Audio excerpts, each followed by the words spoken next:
کہ جب تمہارے دل کے اندر یہ وسوسے پیدا ہو تو تم یہ معوذتین اور خاص طور پہ یہ سورۃ الناس پڑھو۔ دل سے وسوسے جو شیطان نے ایک زنجیری سلسلے سے پیدا کر رکھے ہوگے، کدھر ویکھن ڈیا، توجہ ادھر میری طرف کر کے بیٹھو، دیوار پہ کچھ نہیں لکھا، توجہ کر کے بیٹھا کرو نا۔ آپ کو یہ پتہ نہیں ہوتا کہ یہ تین راتیں جاگ کر یہ موضوع بنایا گیا۔ اب سننے والے اگر سوئے ہوں یا ان کی توجہ کسی اور طرف ہو تو کیا مقصد ہے اتنی محنت کرنا؟ قل اعوذ برب الناس، یوں ہی لوگ کبھی ٹائم کی طرف دیکھتے رہیں گے، کبھی دائیں بائیں دیکھتے رہیں گے، کبھی کدھر دیکھتے رہیں گے۔ یہ کیا طریقہ ہے اللہ کی کتاب کے باس میں بیٹھنا؟ اب آپ بچے تو نہیں ہیں نا کہ آپ کو اب اس قسم کی بھی باتیں بتانی ضروری ہو۔ توجہ کے ساتھ بیٹھا کرو کتاب، ورنہ ہدایت اللہ کریم کی طرف سے ایسے نہیں ملتی۔ قل اعوذ برب الناس، آپ میرے پیغمبر جب بھی شیطان کے وسوسے کسی آدمی کو تنگ کرنے لگے تو وہ یوں دعا مانگے، قل اعوذ برب الناس، یا اللہ میں امان مانگتا ہوں، اعوذ برب الناس، میں پناہ مانگتا ہوں جو تمام لوگوں کا رب ہے، مالک الناس جو تمام لوگوں کا مالک ہے، الہ الناس جو تمام لوگوں کا معبود اور کارساز ہے، من شر الوسواس، اس وسوسے پیدا کرنے والے کے شر سے، الخناس جو شیطان اتنا خناس ہے کہ وہ انسان کے دل اور دماغ کو الجھائی رکھتا ہے۔ من شر الوسواس الخناس، اللہ میں اس وسوسے پیدا کرنے والے خناس سے اللہ کی پناہ مانگتا ہوں، الذی یوسوس فی صدور الناس، جو انسان لوگوں کے دلوں کے اندر مختلف خطرات، شکوک و شبہات اور وسوسے پیدا کرتا رہتا ہے، من الجنۃ والناس، وہ چاہے جنوں میں سے ہو یا انسانوں میں سے ہو۔ قل اعوذ برب الناس، مالک الناس، الہ الناس، برب الناس، مالک الناس، الہ الناس، ان تینوں جملوں کے اندر واو داخل نہیں ہے۔ رب الناس، مالک الناس، الہ الناس، اللہ نے ان جملوں کے اندر واو نہیں رکھی تاکہ پتہ چلے کہ یہ تینوں ایک ہی چیز کے نام ہیں۔ رب بھی اکیلا ہے، مالک بھی اکیلا ہے اور الہ بھی اکیلا ہے۔ اگر واو درمیان میں ہوتی تو شبہ تھا کہ رب کوئی اور چیز ہے، مالک کوئی اور ہے اور الہ کوئی اور چیز ہے۔ واو کاٹ کے اللہ کریم نے یہ اپنی الوہیت کو ثابت کیا ہے کہ میرا رب ہونا، مالک ہونا اور الہ ہونا، یہ تینوں کوئی جدا جدا نہ سمجھے بلکہ میری ذات اکیلی۔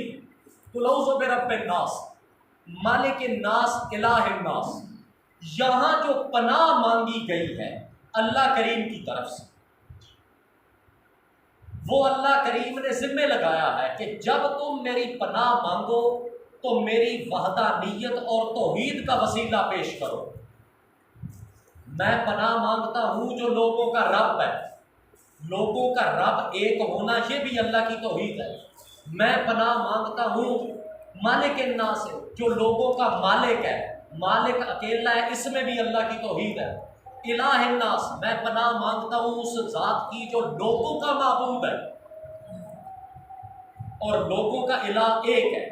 اللہ کریم نے یہاں پناہ مانگنے کا حکم دیا ہے کہ جب بھی پناہ مانگو تو بے رب الناس، مالک الناس، الہ الناس، میری توحید کا وسیلہ اور واسطہ ساتھ ضرور دینا، کیونکہ تمہیں فتنات سے شیطان تمہارے رستے کے اندر جو مشکلات اور مصائب پیدا کرے ان سے امان تمہیں تب مل سکتی ہے جب تم امان مانگنے کا وسیلہ میری توحید کو پیش کرو۔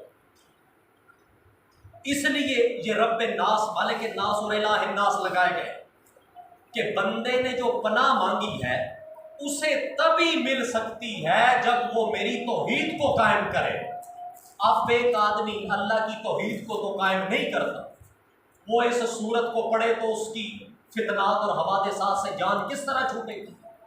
سورت الناس تعلیم دیتی ہے کہ پناہ مانگو اللہ کی توحید کا واسطہ پیش کر کے، اور تمہیں شیطان سے جتنے نقصان ہے امان تبھی مل سکتی ہے جب تم میری توحید قائم کرو، برب الناس، مالک الناس، الہ الناس، ربوبیت میں، مالکیت میں، الوہیت میں، جب تم مجھے اکیلا سمجھ کر اعوذ پناہ مانگو گے تو تمہیں پناہ مل جائے گی۔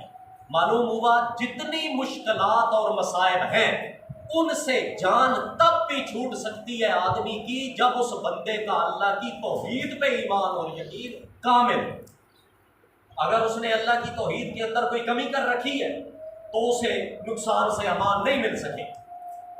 اعوذ برب الناس، مالک الناس، الہ الناس، یہاں اللہ کریم نے جب پناہ مانگنے کا حکم دیا تو فرمایا ہے یوں پناہ مانگو کہ یا اللہ میں امان مانگتا ہوں اس رب سے جو لوگوں کا رب ہے، مالک الناس ہے جو لوگوں کا مالک ہے، الہ الناس ہے جو لوگوں کا الہ ہے۔ ان تینوں جملوں کے اندر جو لوگوں کا مالک، لوگوں کا رب، لوگوں کا الہ، اس کا رکھنے کا مقصد کیا ہے؟ وہ مقصد یہ ہے کہ انسان کو جتنے نقصان پہنچتے ہیں ان کا زیادہ تر حصہ انسانوں سے وابستہ ہے۔ شریکوں سے نقصان پہنچتا ہے، اولاد سے نقصان پہنچتا ہے، بیوی کے اندر شر ہے، اس لیے مطلب انسانوں میں سے چونکہ کثیر حصہ وہ نقصان پہنچاتا ہے آدمی کو، اس لیے اللہ کریم نے ذمہ لگایا ہے کہ جو تمہیں لوگ نقصان پہنچانے والے ہیں، تم جب ان لوگوں کے رب، لوگوں کے مالک اور لوگوں کے الہ سے جب امان مانگو گے، جس ذات نے ان لوگوں کو پیدا کیا ہے، جن لوگوں سے تمہیں خطرہ اور نقصان پیش آتا ہے، جب تم اللہ کو اس بات کا حوالہ دو گے کہ یا اللہ جن لوگوں سے مجھے نقصان ہے ان لوگوں کا چونکہ مالک، رب اور الہ تو ہے، اس لیے میں تیرے آگے التجائے عرضی پیش کر رہا ہوں کہ انسانوں کی طرف سے مجھے جتنے نقصان درپیش ہیں تو مجھے ان سے امان دے۔ قل اعوذ برب الناس، مالک الناس، الہ الناس، من شر الوسواس الخناس، میں پناہ مانگتا ہوں اس شیطان خناس سے، الذی یوسوس فی صدور الناس، جو لوگوں کے دلوں کے اندر وسوسے پیدا کرتا ہے۔ سب سے پہلا وسوسہ اس نے جو پیدا کیا تھا اس حوالے سے اللہ کریم نے تعلیم دی کہ اس کا وسوسے پیدا کرنے کا حضرت آدم علیہ السلام کے دل میں جو اس نے وسوسہ پھینکا، اس کا مقصد کیا تھا؟ اس کا مقصد یہی تھا کہ انسان کی حالت سکون تباہ ہو جائے، وہ فائدے کی زندگی سے نکل کر نقصان کی زندگی کی طرف چلا جائے۔ شیطان نے انسان کو فائدے سے نکال کے نقصان اور خسارے کی زندگی میں ڈبونے کے لیے جو وسوسہ پھینکا، اس کا نتیجہ یہ نکلا کہ حضرت آدم علیہ السلام مشکلات سے دوچار ہو گئے۔ اللہ نے اس حوالے سے تعلیم دی ہے کہ تمہیں جب بھی وہ وسوسے پیدا کرے اس کے ہاتھے نہیں لگنا چاہیے، اور اس سے بچنے کا طریقہ یہی ہے کہ سورۃ الناس پڑھی جائے۔ وسوس لہما الشیطان، وسوسہ پھینکا لہما ان دونوں کے دل کے اندر، الشیطان شیطان نے، حضرت آدم اور حضرت حوا علیہ السلام کہ وسوس لہما الشیطان، شیطان نے ان کے دل کے اندر وسوسہ پھینکا۔ کیا وسوسہ پھینکا؟ بھائی یہ وسوسہ تو اس نے آج پھینکا ہے، جس دن وہ بہشت سے نکل رہا تھا اس دن پھینکا۔ اللہ کریم نے فرمایا میں نے جو منع کیا تھا من قبل، وہ تو پتہ نہیں سینکڑوں اور ہزاروں سال کی مدت گزر گئی تھی جب میں نے حضرت آدم علیہ السلام کو منع کیا تھا کہ اس بہشت کے درخت جس سے ہم نے منع کر دیا کھانے کو اس کے نزدیک نہیں جانا۔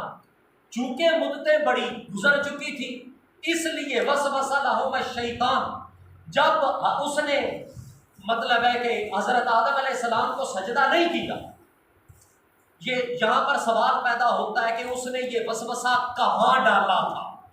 وہ تو بہشت سے نکل چکا تھا۔ حضرت آدم علیہ السلام کو جب اس نے سجدہ نہیں کیا تو اس وقت تو اللہ نے اسے بہشت سے نکال دیا تھا۔ یہاں کہانیاں لوگ گھڑتے ہیں کہ وہ ہے نا شیطان، وہ سانپ کی شکل بن کے بہشت کے اندر آ گیا اور پھر وسوسہ ڈالا۔ بعض کہانی گھڑتے ہیں کہ وہ بہشت سے باہر نکلا، مور کی شکل بن کے اندر گھس گیا اور تب وسوسہ ڈالا۔ یہ سب تکلفات اور فضول باتیں ہیں۔ جب اس نے حضرت آدم علیہ السلام کو بہشت میں سجدہ نہیں کیا، اللہ کریم نے اسے بہشت سے جب باہر نکالا، وہ بہشت کی دیوار کے باہر کھڑا کچھ گنگنانے لگا۔ حضرت آدم علیہ السلام چونکہ پرانے اس کے ساتھ بہشت میں اتنا لمبا فاصلہ وقت کا گزار چکے تھے، حضرت آدم اس کی آواز تو فوراً پہچان گئے کہ یہ بولنے والا یہ وہی عزازیل ہے جو کل تک ادھر بہشت میں رہا کرتا تھا۔ بہشت کی دیوار کے باہر جب اللہ نے نکال دیا تو بہشت کی دیوار کے باہر کھڑا ہو کے گنگنانے لگا۔ حضرت آدم علیہ السلام نے آواز پہچانی اور بہشت کی دیوار کے اندر اس کے قریب آئے۔ وسوسہ لہم الشیطان، وہاں کھڑے ہو کر اس نے وہ وسوسہ ڈال دیا۔ کیا وسوسہ ڈالا؟ اس نے یہ کہا کہ یہ تھا اس کا مضمون وسوسہ کہ بڑی عبادتیں کی ہیں ہم نے، یہ جو بہشت کے مالک ہیں نا یہ عبادتوں کی قدر کوئی نہیں کرتے، اور اتنا لمبا عرصہ میں نے عبادتیں کی ہیں، ریاستیں کی ہیں، محنتیں کی ہیں، مگر اس کا نتیجہ جو ہے وہ الٹی نکلا ہے، اور مجھے یہ مالک جو ہے نا بہشت کے، ان کو عبادتوں کی قدر کوئی نہیں ہے، میرا نقصان ہو گیا ہے، میں بہشت سے نکل آیا ہوں، اور میں نکلا کس وجہ سے ہوں؟ اس وجہ سے نکلا ہوں، یہ وسوسہ ہے اس کا مضمون وسوسہ۔ میں اس وجہ سے نکلا ہوں کہ وہ جو آب حیات والا درخت ہے نا اس میں سے میں نہیں کھا سکا۔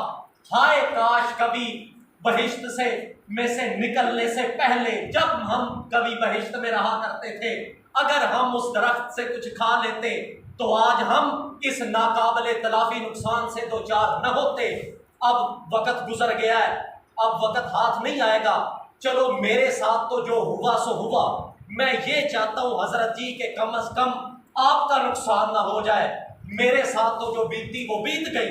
اس لیے میں یہ چاہتا ہوں کیونکہ اس درخت کی خاصیت ایسی ہے کہ اگر اس کو کوئی کھا لے تو وہ فرشتہ بنتا ہے، اس کے اوپر موت بھی نہیں آتی، اور وہ اس ملک لا یبلا، اس ملک بہشت سے وہ نکالا بھی نہیں جاتا۔ میں نے نہیں کھایا تو میں آج نکل چکا ہوں، اگر آپ وہ کھا لیں تو کم از کم یہ حادثہ آپ کے ساتھ نہیں ہوگا اور آپ اس نقصان سے بچ جائیں گے۔ بس یہی وسوسہ پھینکا اور چلا گیا۔ وسوسہ لہم الشیطان، یہ جو وسوسہ اس نے پھینکا، حضرت آدم نے وہ پھل کھا لیا، اور پھر کھانے کے بعد وہاں آسائش کی زندگی تھی، نکل کر زمین پہ آئے تو مشکلات سے دوچار ہوئے۔ اللہ کریم نے فرمایا یا بنی آدم لا یفتننکم الشیطان کما اخرج ابویکم من الجنہ، اے بنی آدم، انسان کی اولاد، لا یفتننکم الشیطان، نہ فتنے میں ڈال دے تمہیں، وسوسے میں مبتلا کر کے شیطان، کما اخرج ابویکم من الجنہ، جس طرح اس نے وسوسہ ڈال کے تمہارے باپ کا نقصان کیا ہے، وہ وسوسے ڈال کر تمہارا بھی نقصان کرنا چاہتا ہے۔ اس سے نقصان سے بچنے کا ایک ہی ذریعہ ہے کہ سورۃ الناس پڑھی جائے، جس میں وسوسوں سے پناہ مانگنے کا اللہ نے حکم دیا۔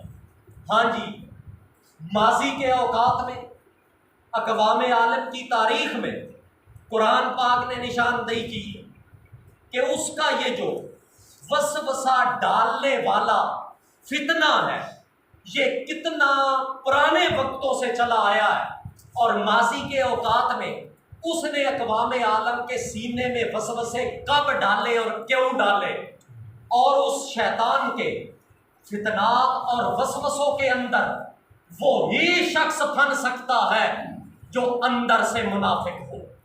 ہم مسلمان آدمی جس کے سینے کے اندر نفاق اور منافقت نہیں ہے، اللہ نے شہادت دی ہے کہ وہ اس کے وسوسوں کے اندر گھیرا جا ہی نہیں سکتا۔ شیطان کے وسوسوں میں وہی ڈوب کر ہلاک ہوتا ہے جو اندر سے منافق ہوتا ہے، ورنہ حقیقی مسلمان کبھی بھی اس کے وسوسوں کے اندر آ کے نقصان نہیں اٹھاتا، آ جاتا ہے اس کے وسوسوں میں مگر اس کے وسوسوں سے الناس پڑھ کے محفوظ رہتا ہے، وہ نقصان نہیں اٹھا سکتا۔ ما ارسلنا من قبلک من رسول ولا نبی الا اذا تمنى القى الشیطان فی امنیتہ فینسخ اللہ ما یلقی الشیطان ثم یحکم اللہ آیاتہ واللہ علیم حکیم۔ لیجعل ما یلقی الشیطان فتنۃ للذین فی قلوبہم مرض والقاسیۃ قلوبہم ما ارسلنا من قبلک من رسول ولا نبی، نہیں آیا میرے پیغمبر آپ سے پہلے نہ کوئی رسول اور نہ کوئی نبی، الا ہاں جب بھی کوئی نبی اور رسول آیا، الا اذا تمنا اور جو ہی اس نے تمنا کی لوگوں کو دین پہ لانے کی، الا اذا تمنا جب بھی اس نے اس آرزو سے اللہ کی کلام پڑھی کہ لوگ اللہ کے دین کی طرف آئیں، تو کیا ہوتا ہے؟ القا شیطانو ڈالتا رہا ہے شیطان وسوسے، مختلف قسم کے شبہات اور شکوک، فی امنیتہ ہی بیچ پیغمبر کی تعلیم میں، القا الشیطان فی امنیتہ ہی پیغمبر کی تعلیم اور کلام اللہ کی تربیت کے اندر شیطان ہمیشہ وسوسے ڈالتا آیا ہے۔ پھر کیا ہوتا ہے میرے پیغمبر؟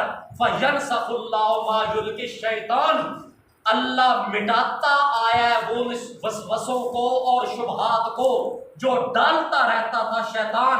ثُمَّ يُحْكِمُ اللَّهُ آیَاتِهِ، اللہ مومن کے دل سے جب بھی شیطانی وسوسے دور کرتا ہے تو يُحْكِمُ اللَّهُ آیَاتِهِ، پیغمبر کی جو آیات اللہ کی طرف سے پیغمبر پڑھ کے سناتا ہے، فَيَنْسَخُ اللَّهُ مَا يُلْقِي الشَّيْطَانُ، جب بندہ کلام آسمانی کی آیات سنتا ہے، فَيَنْسَخُ اللَّهُ مَا يُلْقِي الشَّيْطَانُ، جو شکوک اور وسوسے شیطان ڈالتا ہے اللہ اس کو مٹا کے رکھتے ہیں۔ جو آیت نے قانون دیا بھئی وسوسے تب دور ہوں گے جب بندہ اللہ کی کلام سنے۔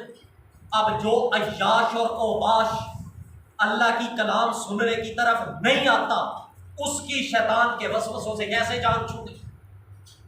وہ تو ڈوب کر ہی رہے گا، کیونکہ وسوسے دور کرنے کا طریقہ اللہ نے ایک ہی رکھا ہے کہ میں جب بھی ینسخ اللہ ما یلقی الشیطان، میں شیطان کے ڈالے وسوسے اپنی آیات کے ذریعے اڑاتا ہوں۔ جو اللہ کی آیات نہیں سنتا اور ادب اور احترام سے کتاب اللہ کی تعلیم حاصل نہیں کرتا، اس عیاش کے پاس زندگی کے اندر اتنا ٹائم اور وقت نہیں نکلا کہ وہ آ کے کبھی اللہ کی کتاب سنے، اس کی شیطان سے جان کیسے چھوٹے گی؟ اچھا پھر میرے پیغمبر وہ جو وسوسے شیطان ڈالتا تھا کن لوگوں کے دلوں میں ڈالتا تھا؟ کون لوگ اس کے وسوسوں کا ہدف بنتے ہیں؟ لِيَجْعَلَ مَا يُلْقِي الشَّيْطَانُ، شیطان وسوسے کیوں ڈالتا ہے؟ القا الشیطان فی امنیتہ، ڈالتا رہا ہے میرے پیغمبر شیطان وسوسے فی امنیتہ، بیچ پیغمبر کی تعلیم کے۔ کیوں ڈالتا رہا ہے وہ؟ لیجعل، تاکہ بنا دے وہ شیطان فتنۃ، فتنہ پیدا کر دے لوگ، للذین فی قلوبہم مرض، لیجعل ما یلقی الشیطان فتنۃ للذین فی قلوبہم مرض، تاکہ شیطان بنا دے ان وسوسوں کو فتنۃ، فتنہ پیدا کر دے کس کے لیے؟ للذین فی قلوبہم مرض، جس آدمی کے دل کے اندر نفاق ہوتا ہے شیطان وسوسے ڈالتا ہے تو اسی منافق کے دل کے اندر۔ قرآن کا قانون اب کیا نکلا؟ بھائی شیطانی وساوس کا اور شبہات کا شکار کون ہوتا ہے؟ بولو شاطری، منافق بے دین ہوتا ہے۔ کس انداز سے؟ اللہ کے رسول نے اب اس آیت سے 2-3 قانون نکلے۔ ایک قانون تو یہ نکلا کہ بندے کی جان وسوسوں سے تب چھوٹ سکتی ہے جب وہ اللہ کی کلام سننے کی طرف ہے، اور دوسرا شیطانی شکوک و شبہات اور فتنات اور وساوس میں وہی گرتا ہے فی قلوبہم مرض، جس کے سینے کے اندر نفاق والا مرض ہوتا ہے، جو باہر سے کچھ اور اندر سے کچھ ہوتا ہے، وہی بے دین ہے جو مختلف قسم کے شکوک و شبہات کے اندر آپ کو الجھاتا ہے۔ اللہ کے رسول اس آیت کی تشریح کی ہے کہ آؤ تمہیں میں بتاؤں کہ وہ شیطان جب وسوسے پیغمبروں کی تعلیم میں کیا ڈالا کرتا تھا۔ ان الشیطان، نبی علیہ السلام نے فرمایا کہ جب بھی مار صلی اللہ من قبل کا من رسول ولا نبی الا اذا تمنا، جب بھی کسی پیغمبر نے آرزو کی کہ میں اللہ کے دین کی طرف کلام پڑھ کے لوگوں کو لاؤں، القى الشیطان فی امنیتہ، پیغمبروں کی تعلیم میں شیطان وسوسے ڈالا کرتا تھا۔ اللہ کے رسول نے فرمایا پہلا وسوسہ ہر انسان کے سینے میں وہ کیا ڈالتا ہے؟ ان الشیطان قعد بطریق لابن آدم، ان الشیطان قعد بطریق الاسلام لابن آدم، شیطان انسان کے راستوں کے اندر آ کے بیٹھ جاتا ہے۔ فقال لہ، سب سے پہلا وسوسہ وہ یہ پھینکتا ہے کہ ہاں بھائی اتسلمو وتذر دین آبائک و آباء ابیک، اللہ کے رسول نے فرمایا کہ پہلا وسوسہ جو شیطان انسان کے سینے کے اندر ڈالتا ہے وہ قال لہ اتسلم، وہ اس بندے کے سینے میں پھینکتا ہے کہ ہاں کیا تو بھی محمد پاک کا اسلام قبول کر جائے گا؟ وتذر دین آبائک و آباء ابیک، اپنے باپ کا اور اپنے آباء و اجداد اور پچھلے ساروں کا دین تو کیا چھوڑ دے گا؟ یہ وہ پہلا وسوسہ تھا جو شیطان انسان کے سینے کے اندر ڈالا۔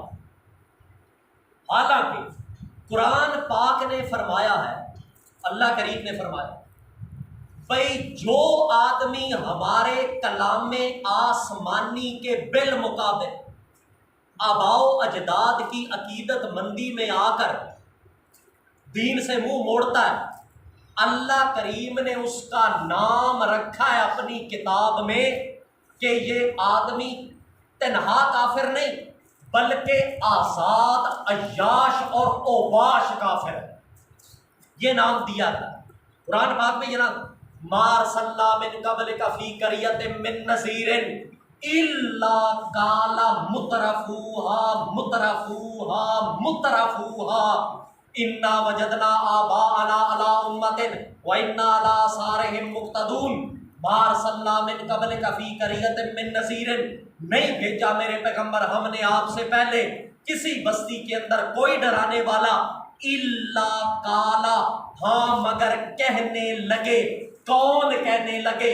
مترفوہا، اس بستی کے عیاش آزاد خیال لوگ، کالا مترفوہا، اس بستی کے آزاد رہنے والے، مترفوہا عیاش پسند لوگ یہ کہنے لگے کہ انا وجدنا آباءنا علی امۃ، پایا ہے ہم نے اپنے آباء و اجداد کو علی امۃ، امت کا معنی یہاں اسی عقیدے شرکیہ پر، امت کا ایک معنی جماعت بھی ہوتا ہے، امت انا علی وجدنا آباءنا علی امۃ، ہم نے تو پایا اپنے آباء و اجداد کو اس شرکیہ دین پر، وَإِنَّا عَلَىٰ آثَارِهِم مُقْتَدُونَ، ہم تو پیغمبر کی اقتدا کرنے کی بجائے، کتاب کی اقتدا کرنے کی بجائے، اِنَّا عَلَىٰ آثَارِهِم مُقْتَدُونَ، ہم تو انہی کے نقش قدم کے پیچھے چل کے اپنے آباء و اجداد کی اقتدا کرنے والے ہیں۔ اللہ کریم نے فرمایا پیغمبروں کے بالمقابل، کلام آسمانی کے بالمقابل آباء و اجداد کے پیچھے لگنا، مترفوہا، یہ عام کافر کا نہیں بلکہ آزاد اور عیاش قسم کے آدمی کا یہ تھا۔ مترف کہا ہی آزاد ہو جاتا، اس لیے میثاق میں اللہ نے وعدہ لیا تھا تمام روحوں کو۔ اللہ نے پوچھا الست بربکم قالوا بلی، انہوں نے کہا، اللہ نے پوچھا کہ کیا میں تمہارا رب نہیں ہوں، مجھ اکیلے کی عبادت کرو گے؟ تو اس عالم میثاق میں جو اسیری جسموں سے، بنی آدم کی ذریت سے، اسیری روحوں سے جو وعدہ لیا گیا تھا کہ مجھ اکیلے کی ہی عبادت کرنا، اس کے علاوہ کسی کی عبادت نہ کرنا، اللہ نے علت بتائی کہ یہ وعدہ تم سے کیوں لیا گیا تھا. او تقولو انما اشرک آباؤنا من قبل وکننا ذریۃ من بعدہم افتہلکنا بما فعل المبطلون. اللہ نے فرمایا کہ ابھی کوئی ایک بھی انسان اس زمین پہ نہیں اترا تھا. ساروں کے اترنے سے پہلے ہم نے جو ادھر عالم میثاق میں جو وعدہ لیا تھا وہ کیوں لیا ہے, اس کی علت کیا ہے؟ او تقولو, تاکہ تم یہ نہ کہنے لگ پڑو دن قیامت کے کہ ہاں یا اللہ انما اشرک آباؤنا من قبل, شرک تو کیا تھا پہلے ہمارے آباؤ اجداد نے, وکننا ذریۃ من بعدہم, اور ہم تو ان کے پیچھے آنے والی ان کی اولادیں تھی. افتہلکنا بما فعل المبطلون, اب جو جھوٹ ہمارے بڑے جھوٹوں نے جو شرک کیا ہے ان کے پیچھے لگ کے ہم مشرک بنے, کیا تو ان کے شرک کرنے کی وجہ سے اب ہمیں ہلاک کرنے لگا ہے؟ او تقولو, اللہ نے فرمایا کہ میں نے دن قیامت کے تمہاری یہ بات سن لی. بولو شاباش. دن قیامت کے یہ کوئی نہیں سنا جاتا کہ میرے چونکہ آباؤ اجداد مشرک تھے, انہوں نے مجھے اس کام پہ لگایا, میرا کیا قصور ہے. عالم میثاق میں جب تمہارے باپ یہاں دنیا میں تھے بھی نہیں, اس وقت کا اللہ نے تمہیں کہا ہوا ہے کہ میرے علاوہ کسی اور کی عبادت نہیں کرنی, والدین کے پیچھے بھی لگ کے شرک کرنے کی اجازت ہے. یہ تو ادھر بات بن چکی. ان حقائق کے ہوتے ہوئے آج تو پوچھ رہا ہے نا, جس آدمی سے پوچھو ہاں بھائی اللہ کی کلام کی طرف کیوں نہیں آتا, میرا پیو, میرا چاچا, میرا دادا, میرا ماسڑ, میرا مامے, چاچے, تائے سارے وہ ادھر ہیں, میں کیا کروں. یہ جس باپ کو آج پوج رہا ہے دنیا میں, مشرک کو مسلمان باپ کا احترام ضرور ہے, جس کے پیچھے لگ کے یہ دین سے منہ موڑ رہا ہے.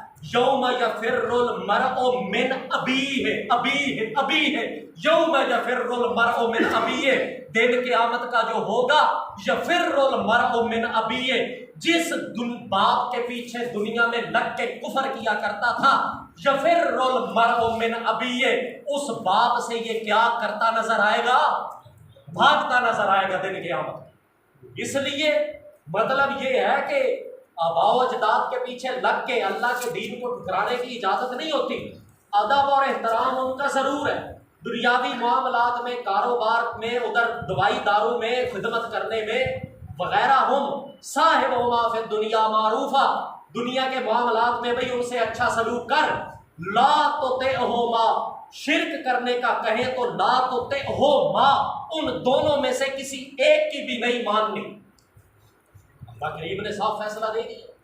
پہلا وسوسہ اللہ کے رسول نے فرمایا قاتل ابن آدم بعطرو کے ہی, جب بندہ ہوش سنبھال کے جوان ہوتا ہے اور شریعت کا مکلف بنتا ہے, پہلا وسوسہ انسان شیطان ہر انسان کے سینے میں یہ ڈالتا ہے, اتذر دین آبائک و آبائے ابیک, اپنے آباؤ اجداد کا تو دین چھوڑ دے گا.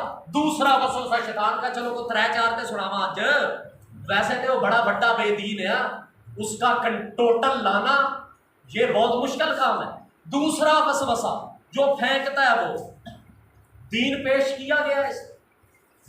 جب یہ بیٹھ کے دماغ میں گھر میں سوچتا ہے نا بھائی اللہ کی کتاب کیا کہتی ہے, اور اس کے بالمقابل جتنے علماء اور پیر اسے الٹ چلتے نظر آتے ہیں, تو شیطان اس کے سینے میں یہ ڈالتا ہے بھئی کیا ہوں کے جتنے بڑے بڑے علم کے محنت اور بمب اور سمندر اے علماء اور پیر سارے کے سارے غلط ہیں. تو کیا مطلب 10 بندوں کے اندر رہ کر اس ایک کے پیچھے لگا ہوا ہے. اتنے علماء کروڑوں اربوں میں جو ہیں, جن کے 35-40 لاکھ کے کتب خانے ہیں, اور ماشاء اللہ داڑھی ان کی 5ویں بٹن سے بھی نیچے آتی ہے, اور علم کے بھم اور سمندر ہیں, وہ اس سارے کیا غلط ہے. اب یہ بے ایمان شیطان کے, یہ منافق آدمی پہلے سن چکے ہو بھائی, شیطان کے وساوس میں کون آتا ہے, منافق آتا ہے.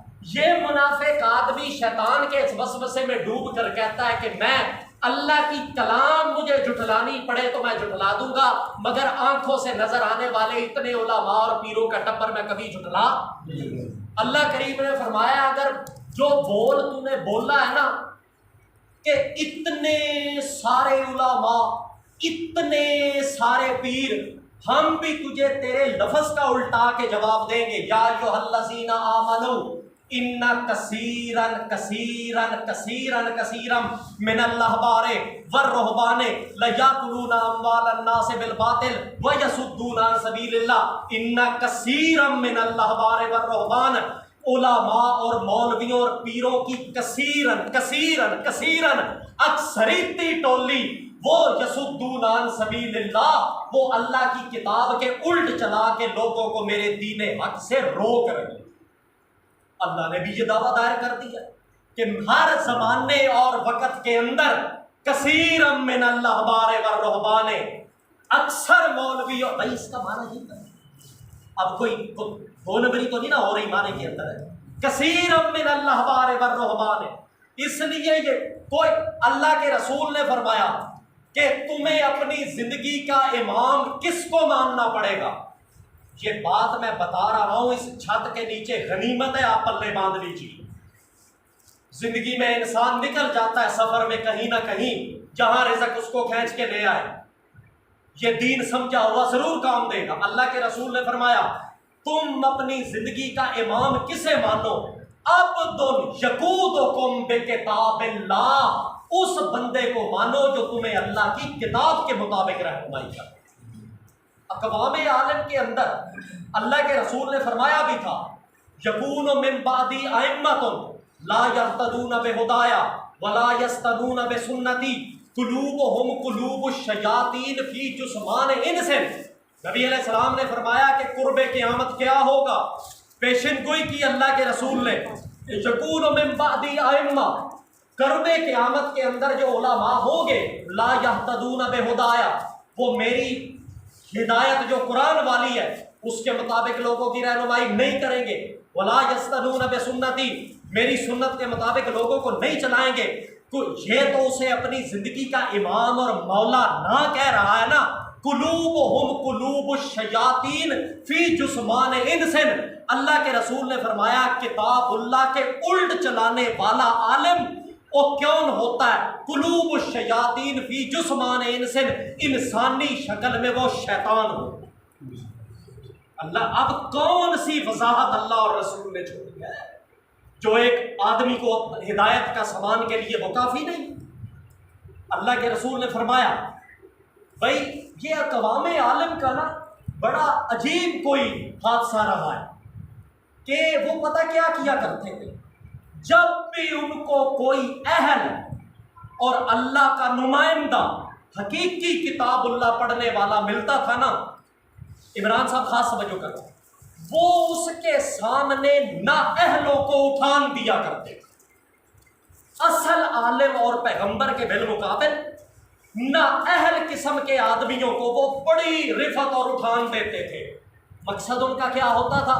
مقصد ان کا یہ ہوتا، بھی ایک مثال بھی آپ سنیں گے، مقصد ان کا یہ ہوتا تھا کہ تاکہ یہ نااہل آدمی کو اٹھان دیں گے، یہ شرک اس کی جب مشہوری کریں گے، اس کا جب رقبہ وسیع کریں گے، اسے سپورٹ کریں گے، تو جو اصل دین بتانے والے کا خالص دین حق ہے وہ مغلوب ہو کے رہ جائے، اللہ کی توحید ختم ہو جائے۔ اس کا مقصد اصل یہ ہوتا ہے جو بھی نااہل آدمی کے پیچھے بھاگتا اور اس کی تعریفوں کے پل باندھتا ہے، مکے کے اندر پوری کائنات کا ارق نکال کے اللہ نے ہیرا بھیجا جن کا نام ہے حضرت محمد الرسول اللہ صلی اللہ تعالی علیہ وسلم، کہ لو بھائی یہ تمہارے لیے تعلیم کا انتظام ہو گیا، اور ان اللہ یغنیکم بے محمد، مکے والوں سے اللہ نے کہا بھائی ان اللہ یغنیکم بے محمد، اب تمہارے لیے ہم نے ایسا رحمت کا ہینڈ کھولا ہے کہ سوائے محمد پاک کے تمہیں نہ کسی اب اگلے کی ضرورت ہے نہ کسی پچھلے،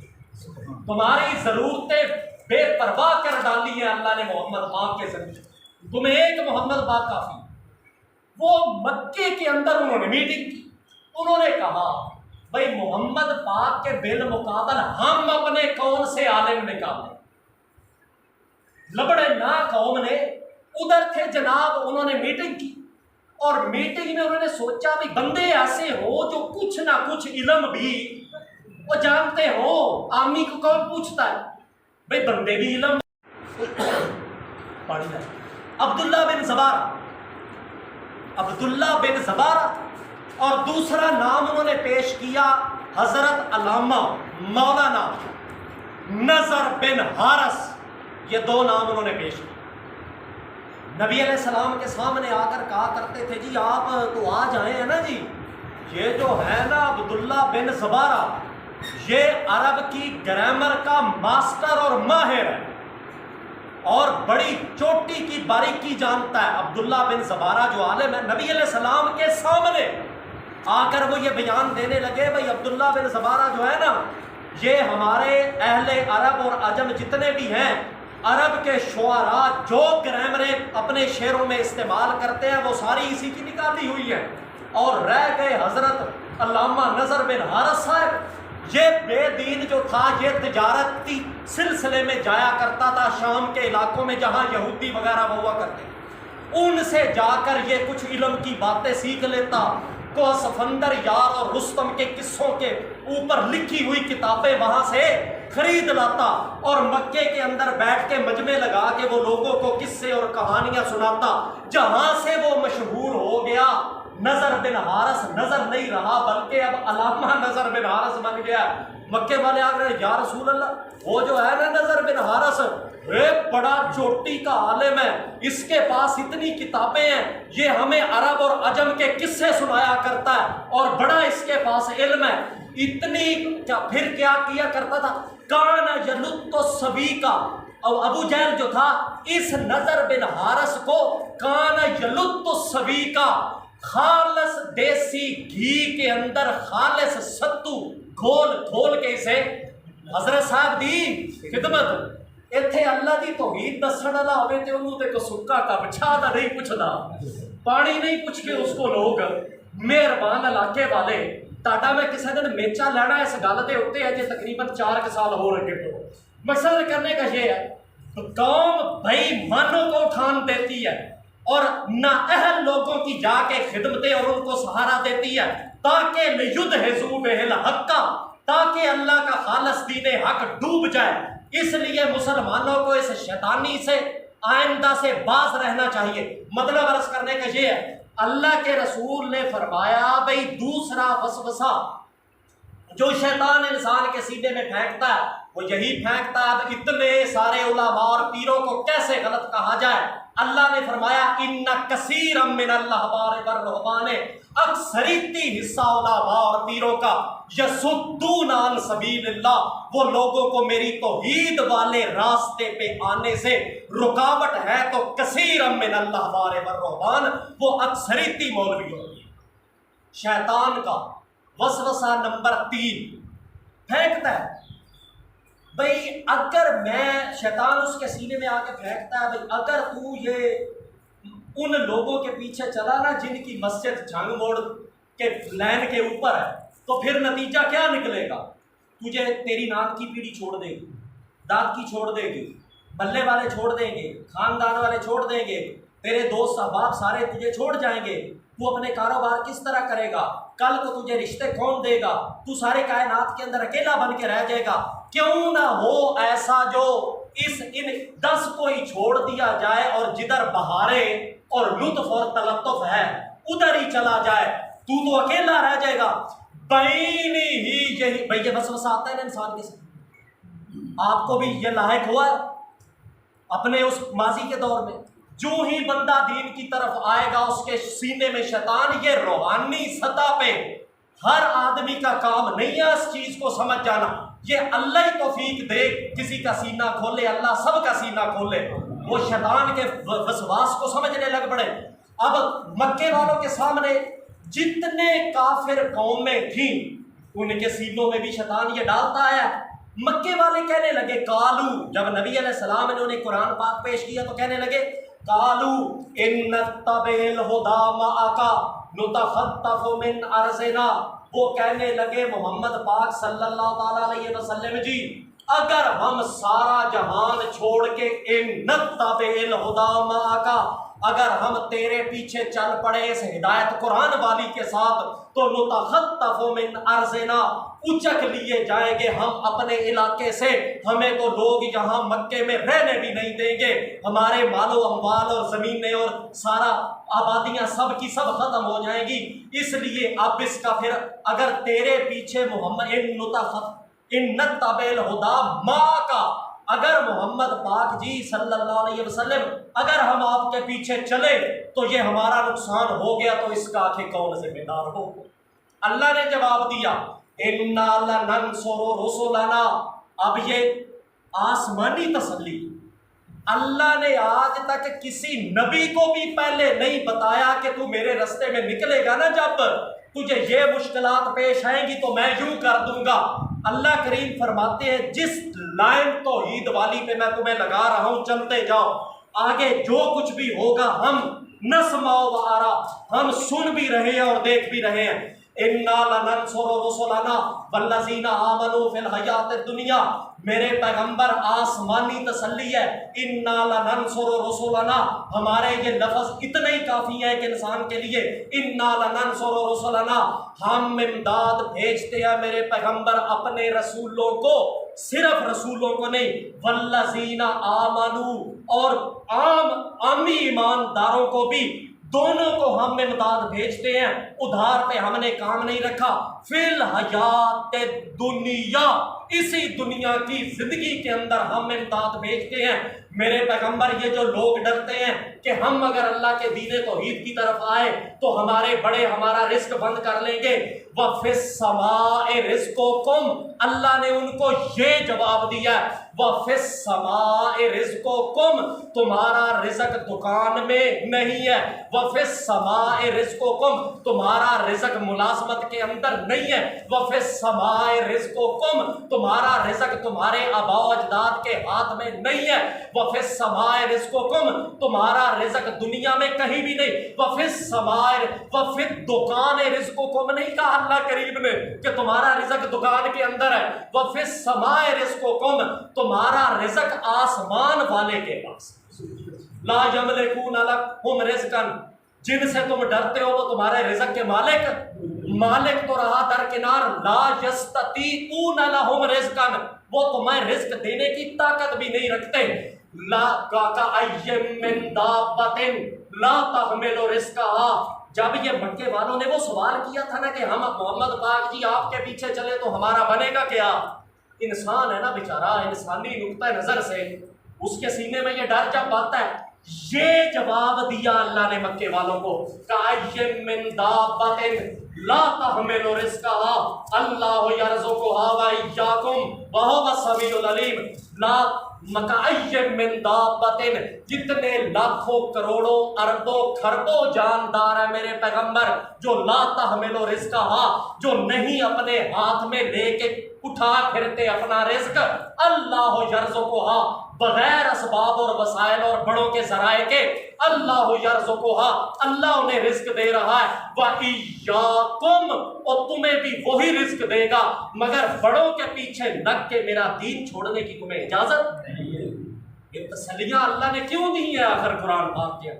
شیطان جو چوک لیتا ہے انسانوں کے ساتھ روحانی سطح کے اوپر، اب اتنی بڑی تسلی کے ہوتے کہ نحن نرزقکم، تمہارے رزق کے ہم مالک ہیں، وہ مالک نہیں ہے، وفی السماء رزقکم، تمہارا رزق زمین والوں کے پاس نہیں ہے، آسمان والے کے ہاتھ کے اندر ہے، تو پھر تمہیں کیوں ڈر ہے کہ اگر ہم اللہ کے دین توحید پہ چلیں گے تو بڑے ہمارا خرچہ روک دیں گے؟ ایسے بڑے سے خرچہ لینا بھی ناجائز ہے۔ مطلب عرض کرنے کا یہ ہے جو آپ کو اللہ کے دین کے پیچھے چلنے سے روکتا ہے، یہ شیطانی وسوسے کا اللہ نے علاج کیا قرآن پاک کے اندر اور تسلی دے کے فرمایا بھائی باقی خطرے سورۃ الناس پڑھو تو تمہیں شفا مل جائے گی۔ مطلب عرض کرنے کا یہ ہے بھائی اس سورۃ الناس میں اللہ نے شیطان کا سارا انتظام کیا ہے، جتنے لامتناہی سلسلے زنجیری شکل میں وہ پیش کرتا ہے۔ اچھا اب آپ دیکھ لیں بھائی وہ جو ہے نا وہ انسان جب نماز پڑھتا ہے تو نماز اللہ اکبر سے لے کے السلام علیکم ورحمۃ اللہ تک کیا آدمی کا سارا وقت اور ٹائم وسوسوں کے اندر نہیں گزرتا؟ نماز کے اندر اسے وہ بھی چیزیں یاد آئیں گی جو وہ سالوں پہلی گزر چکے۔ یہاں ایک ویسے شیطان کو کراس چیک کرنے کی ضرورت ہے۔ آپ جب نماز پڑھتے ہیں تو آپ کے خیال میں دکان کی چیزیں اس کے متعلقات آتے ہیں۔ جب بندہ دکان پہ بیٹھا ہوتا ہے تو کبھی اس کے دماغ میں آیا سبحان ربی الاعلیٰ؟ کبھی اس کے ذہن کے اندر سودا دیتے وقت آیا ہو تحیات للہ والصلوات ہو؟ مطلب وہاں بیٹھ کے نماز یاد نہیں آتی۔ جب انسان اللہ کے دین اور نماز کی طرف آئے تو شیطان اڑنگے لے، حتیٰ کہ اللہ کے رسول نے یہ فرمایا کہ لا یدری کم صلی، بندے کو یہ پتہ ہی نہیں رہتا کہ میں پہلی رکعت پڑھ رہا ہوں یا دوسری، تیسری پڑھ رہا ہوں یا چوتھی، سجدہ ایک کیا یا دوسرا، میں نے کیا کیا، درمیان والا تشہد بیٹھا تھا یا نہیں بیٹھا۔ اللہ کے رسول نے فرمایا جنہوں نے یہ دین بنایا اور جو اس کے وارث اور مالکان ہیں شیطان کا، وہ انہوں نے حکم دیا کہ اس بات سے شیطان کا ایک ہی مقصد ہے کہ یہ بد دل ہو کے نماز کی نیت جو باندھی ہوئی ہے وہ یہ توڑ دے اور اپنے دل میں یہ خیال کرے بھئی بھنی ٹوٹی عبادت اللہ کو کیا کرے گی، اس لیے کہیں وہ سلام پھیر کے نماز توڑ دے۔ شیطان کا مقصد یہ ہوتا ہے۔ اللہ کے رسول نے فرمایا جب بھی تمہیں یہ وسوسے آئیں، تمہیں پتا چلے کہ پتہ نہیں میں تیسری رکعت پڑھ رہا ہوں یا چوتھی، تم نے کم جانب کو ترجیح دے دینی ہے۔ تیسری اور چوتھی میں وسوسہ پڑا ہے تو تم تیسری شمار کر لو، دوسری اور تیسری میں پڑا ہے تو دوسری شمار کر لو۔ اس لیے اور فَلْيَسْجُدْ سَجْدَتَيْنِ، اخیر کے اندر تم سجدہ صاف کر لو، تمہاری نماز اللہ کے دربار میں براہ راست اس کے وسوسوں کی طرف توجہ کرنے کی کوئی ضرورت۔ اور یہ وسوسے آنا یہ کوئی بری بات نہیں ہے، موضوع مکمل کر رہے ہیں ہم۔ وسوسے آنا قطعاً بری بات نہیں۔ نبی علیہ السلام کے صحابہ آ کر کہا کہ یا رسول اللہ ہمیں اتنے وسوسے آتے ہیں کہ ہم چاہتے ہیں کہ ہمارے اوپر آسمان ٹوٹ کے گر پڑے، ہم اپنی زبان سے وہ بیان نہیں کرنا چاہتے۔ نبی علیہ السلام نے فرمایا یہ وسوسوں کا آنا شیطان ڈاکہ ڈالتا ہی مومن کے دل میں ہے، وہ کافر کو کچھ نہیں کہتا۔ ذاک محض الایمان، یہ بندے کے دل میں وسوسے آنا یہ اصل ایمان کی علامت ہے کہ اس کے دل میں ایمان موجود ہے جو شیطان وسوسے ڈال کے نکالنا چاہتا ہے۔ اس لیے یہ ایمان کی علامت ہے۔ جب بھی وسوسے آئیں تم سورۃ الناس پڑھ لو تو شیطان کا انتظام اللہ خود بخود بھی کرتا ہے۔ ایک ضروری بات آپ سے کہنا، وہ آپ اس معاملے میں حق بجا گئے۔ میں جب یہاں نہیں ہوتا نا